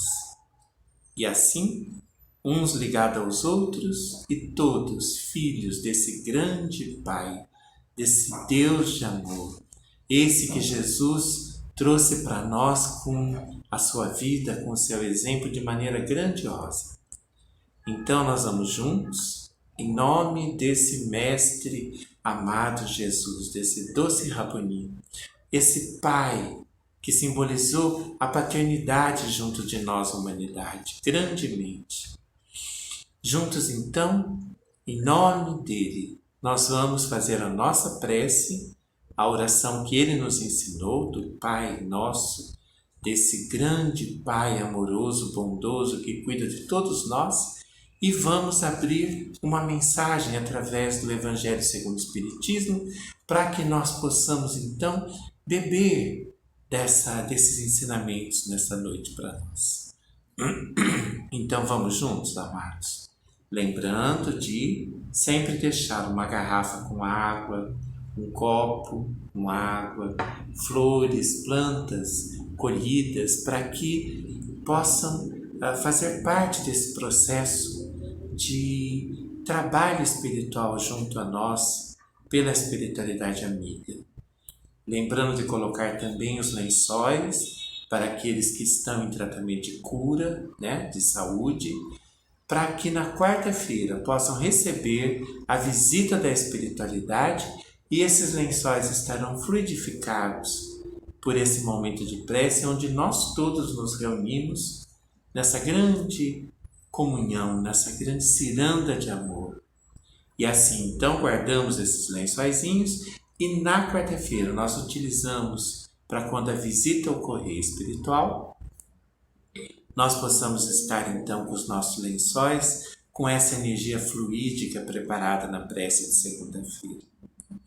Lembrando também que para quem está no tratamento da desobsessão, esse é um momento muito especial, porque nos reunimos em espírito, nos reunimos nesse propósito amoroso e assim podemos ofertar aos nossos irmãos, aqueles que estão conosco, nos acompanhando, ofertamos para eles a possibilidade de serem conduzidos, amparados, respostados, que eles possam ter acesso às colônias espirituais para tratamento, enfim, que eles recebam esse amor do Cristo assim como nós recebemos, de maneira tão amorosa, tão grandiosa. Lembrando que, para quem está em tratamento de desobsessão, também na quarta-feira receberemos a visita da espiritualidade, para que esse trabalho de esclarecimento, de condução, de cura também se dê de maneira grandiosa na quarta-feira, diante da visita desses seres tão amorosos que vêm aos nossos lares para essa tarefa tão doce que chamamos de desobsessão, ou de encontro com essas verdades crísticas maiores. Vamos então juntos? Vamos fazer a nossa prece. Convidamos todos então para fechar os olhos e para abrir, na verdade, o nosso coração, a nossa mente, para que a espiritualidade que nesse momento nos visita e visita o nosso lar, vamos imaginar essa luz descendo grandiosa sobre todos nós. É como se o telhado, o teto da nossa casa deixasse de existir nesse momento e somente uma luz dos céus, uma luz especialíssima descesse sobre todos nós e nos guardasse nesse manto protetor amoroso. E assim, ungidos, envolvidos, acolhidos por esse grande abraço espiritual, nós vamos pedindo então por nós, por todos aqueles que necessitam dessa ajuda, nossos irmãos queridos, que muitas vezes não podem estar conosco, mas onde estiverem, receberão essas luzes, esse amparo da espiritualidade. E vamos juntos, então, fazer a oração que Jesus nos ensinou. Pai nosso, que estais nos céus, santificado seja o vosso nome. Venha a nós o vosso reino, e seja feita a vossa vontade, assim na terra como nos céus. O pão nosso de cada dia nos dai hoje. Perdoai as nossas ofensas, assim como nós perdoamos a quem nos tem ofendido. E não nos deixeis cair em tentação, mas livrai-nos, Senhor, de todos os males. Que assim seja. Mãe Santíssima, Mãezinha querida, nesse dia de oração, de prece, de súplica, nós agradecemos por tanto carinho conosco e pedimos que interceda por nós, seja a nossa advogada diante de Deus, diante de Jesus, diante de toda essa espiritualidade do bem. Se conosco, Senhora, sois a nossa Mãe querida. Sabemos que olha para cada um de nós com muita devoção, com muito carinho.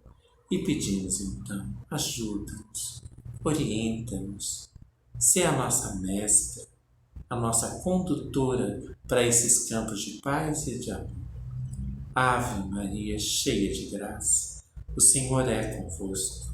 Bendita sois vós entre as mulheres, e bendito é o fruto do vosso ventre, Jesus. Santa Maria, Mãe de Jesus, rogai por nós, pecadores, agora e na hora de nossa passagem, que assim seja.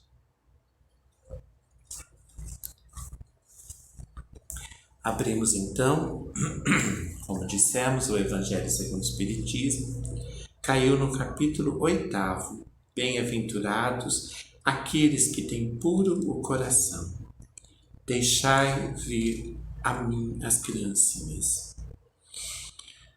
Vamos então iniciar primeiro o item 1, que está Jesus, né, palavras de Jesus, que está em São Mateus, no capítulo 5, é o versículo 8 do capítulo 5 de São Mateus, que diz assim: Bem-aventurados aqueles que têm puro coração, porque verão a Deus. Agora o item 2 está em São Marcos, no capítulo 10, é o versículo do 13 ao 16, que diz assim: Apresentaram-lhe então criancinhas, a fim de que ele as tocasse. E como seus discípulos afastassem com palavras rudes aqueles que as apresentavam, Jesus, vendo isso, zangou-se e lhe disse: Deixai vir a mim as criancinhas, não as impeçais, porque o reino dos céus é para aqueles que se lhes assemelham. Eu vos digo em verdade, todo aquele que não receber o reino de Deus como uma criança, nele não entrará. E as tendo abraçado, as abençoou, impondo-lhes as mãos. Terceiro item. O terceiro item já é comentário da equipe de Allan Kardec, que organizou, da equipe espiritual, que organizou o Evangelho segundo o Espiritismo. A pureza do coração é inseparável da simplicidade e da humildade e exclui todo pensamento de egoísmo e de orgulho. Por isso, Jesus toma a infância por emblema dessa pureza, como a tomou para o da humildade.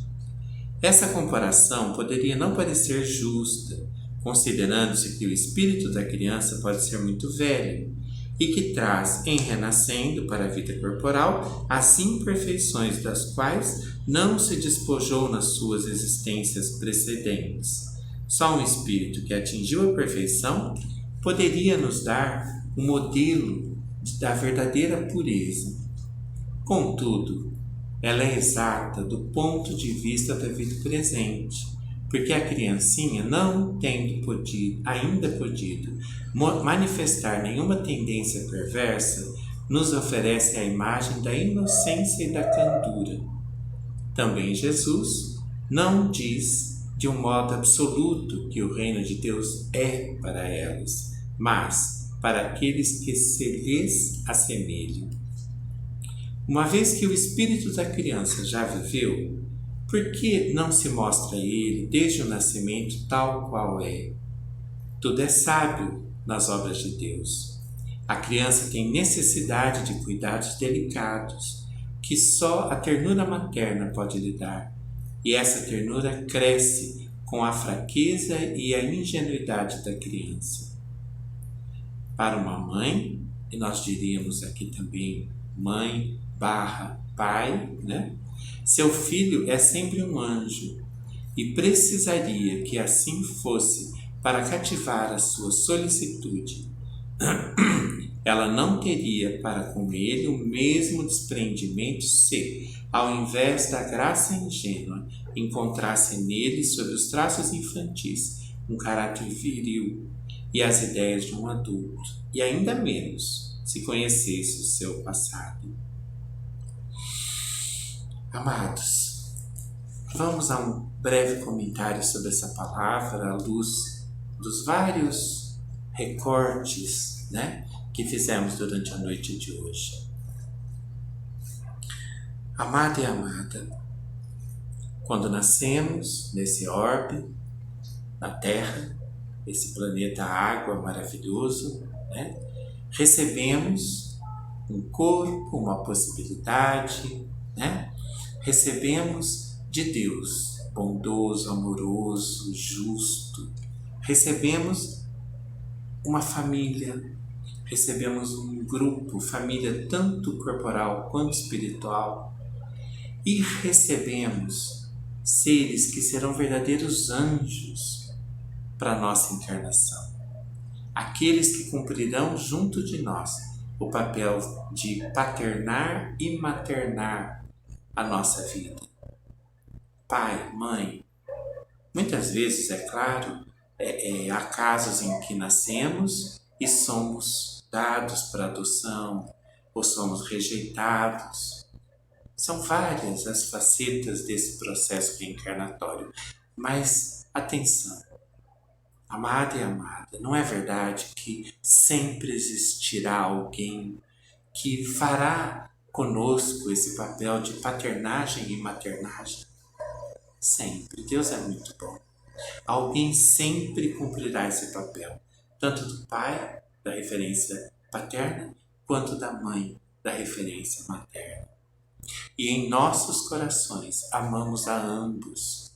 Temos em nosso coração a junção desses dois grandes campos amorosos, yin e yang, masculino e feminino. Carregamos a essência desse duelo amoroso que reúne em nosso coração a perfeição ou a possibilidade de perfeição de relação do masculino e do feminino em cada um de nós.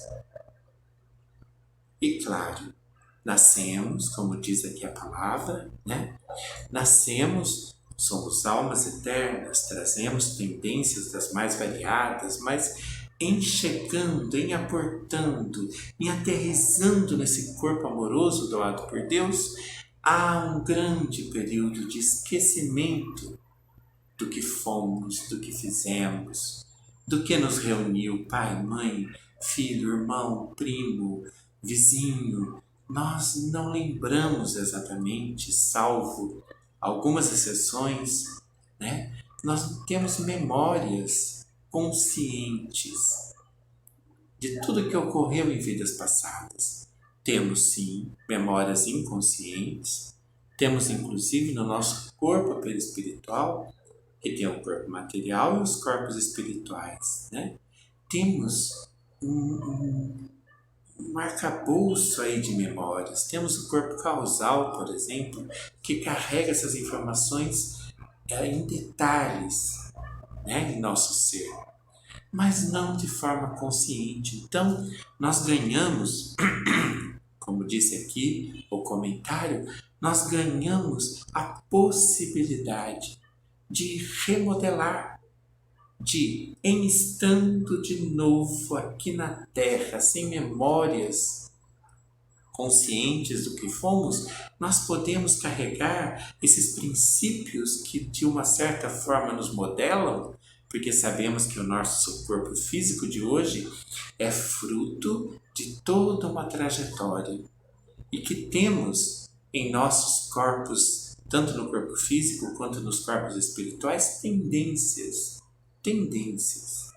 mas não necessariamente cristalizado aquilo que nos levou à bancarrota espiritual, moral em vidas passadas. Mas então nós ganhamos a chance de, em mergulhando de novo nessa doce massa corpórea, espiritual, junto aos nossos mais queridos elos dessa encarnação, nós podemos então refazer essa história.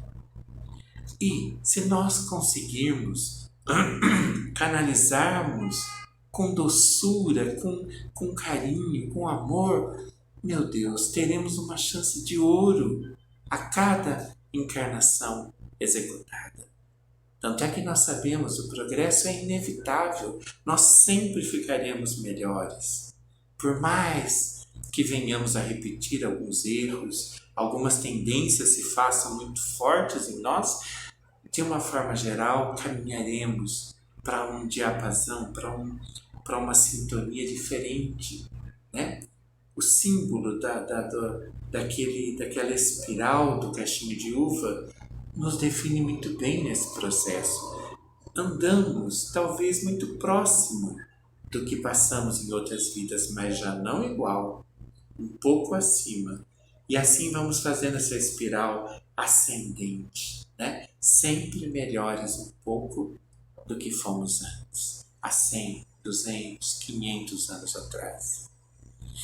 Amado e amada, Então nós ganhamos a possibilidade de, em estando nessas plagas, nessa nova moradia interior e exterior, ganhamos a possibilidade de fazermos uma trajetória nova, com o pensamento, com os sentimentos e principalmente com os atos, né?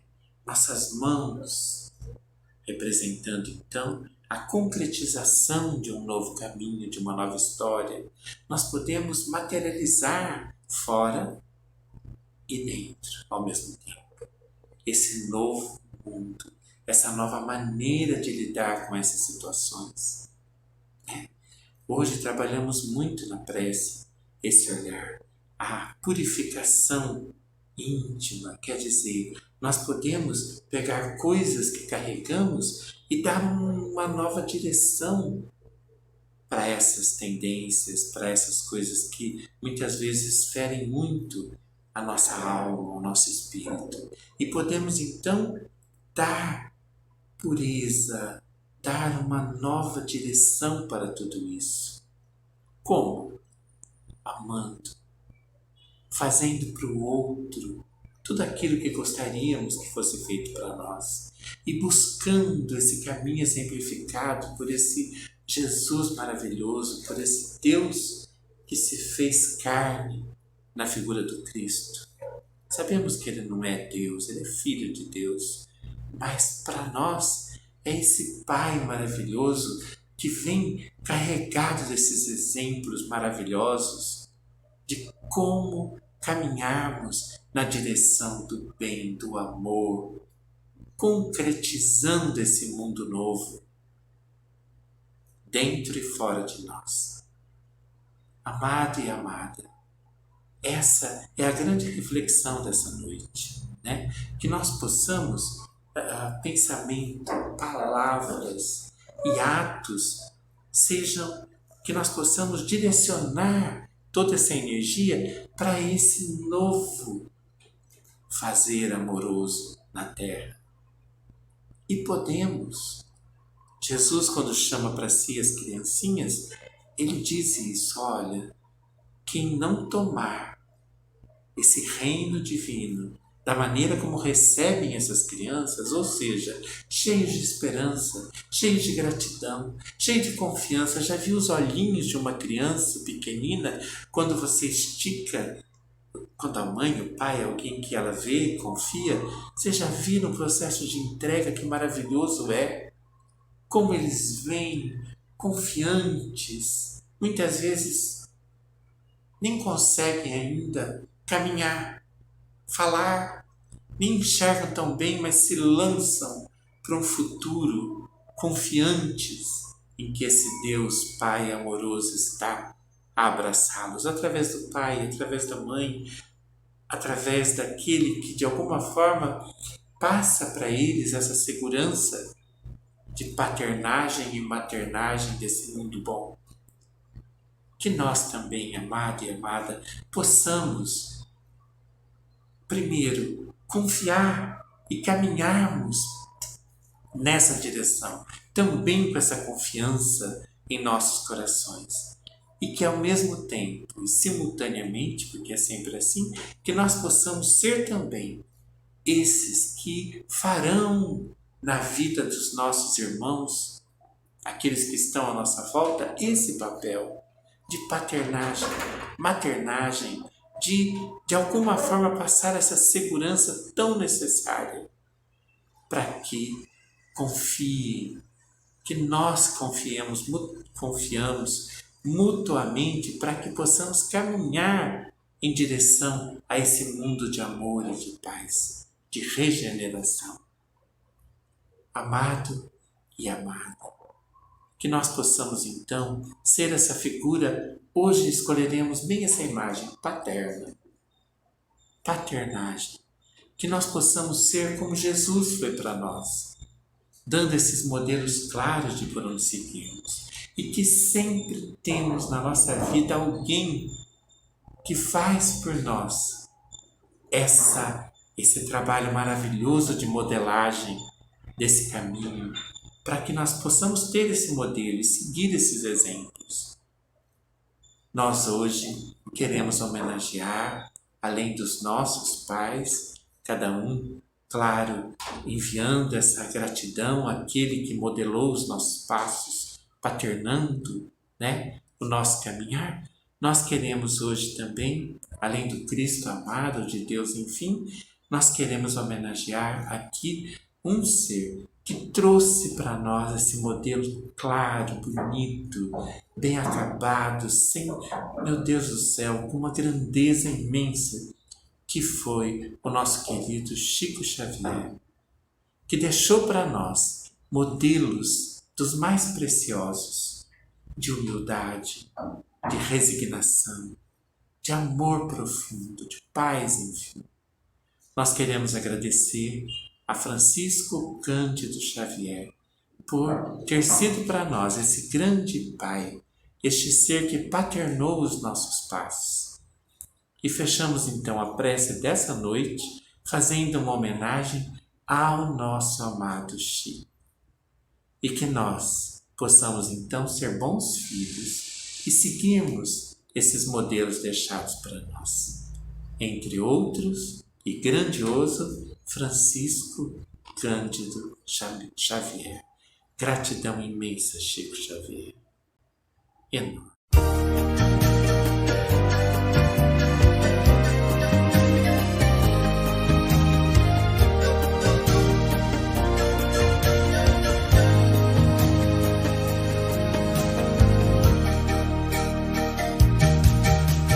Vai como um vento solto numa campina,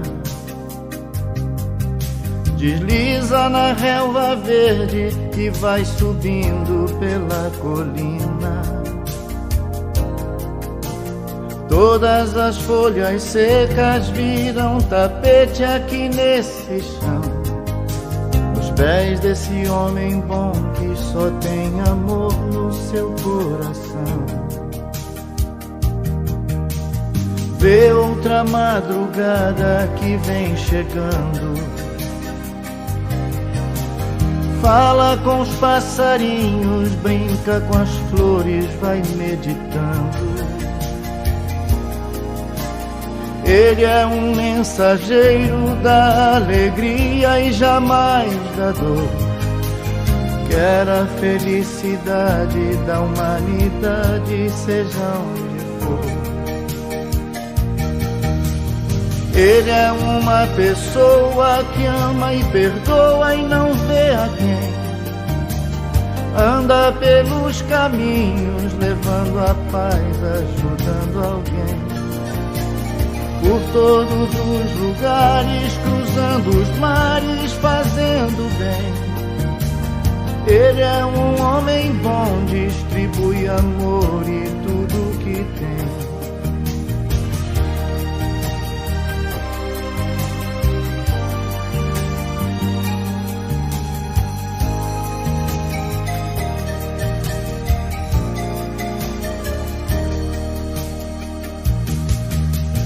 Cheio de amor e fé, ele é nosso irmão.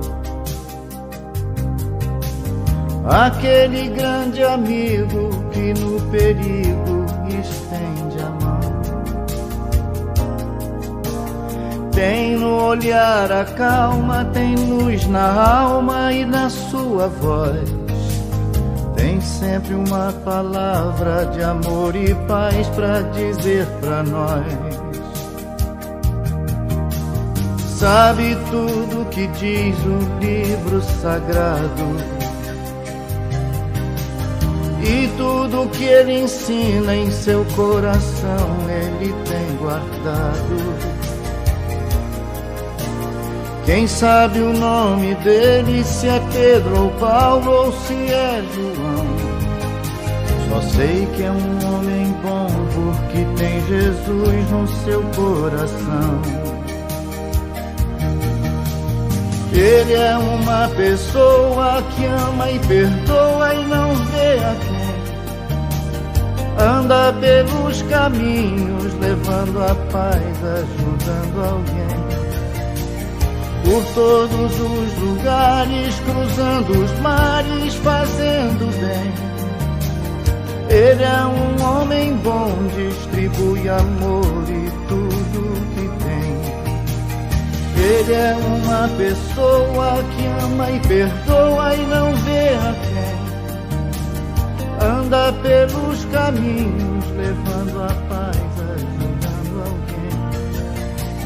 Por todos os lugares, cruzando os mares, fazendo bem. Ele é um homem bom, distribui amor e tudo que tem. Ele é uma pessoa que ama e perdoa.